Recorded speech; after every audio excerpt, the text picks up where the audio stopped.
بھلا تم میں کوئی یہ چاہتا ہے کہ اس کا کھجوروں اور انگوروں کا باغ ہو جس میں نہریں بہ رہی ہوں اور اس میں اس کے لیے ہر قسم کے میوے موجود ہوں اور اسے بڑھاپا آ پکڑے اور اس کے ننھے ننھے بچے بھی ہوں تو ناگہاں اس باغ پر آگ کا بھرا ہوا بگولا چلے بس وہ جل جائے۔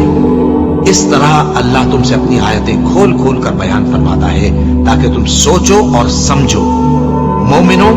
جو پاکیزہ اور عمدہ مال تم کماتے ہو اور جو چیزیں ہم تمہارے لیے زمین سے نکالتے ہیں ان میں سے اللہ کی راہ میں بھی خرچ کرو، اور بری اور ناپاک چیزیں دینے کا قصد نہ کرنا کہ اگر وہ چیزیں تمہیں دی جائیں تو بجز اس کے کہ لیتے وقت آنکھیں بند کر لو، ان کو کبھی نہ لو، اور جان رکھو کہ اللہ بے نیاز ہے، خوبیوں والا ہے۔ شیطان تمہیں تنگ دستی کا خوف دلاتا اور بے حیائی کے کام کرنے کو کہتا ہے، اور اللہ تم سے اپنی بخشش اور رحمت کا وعدہ کرتا ہے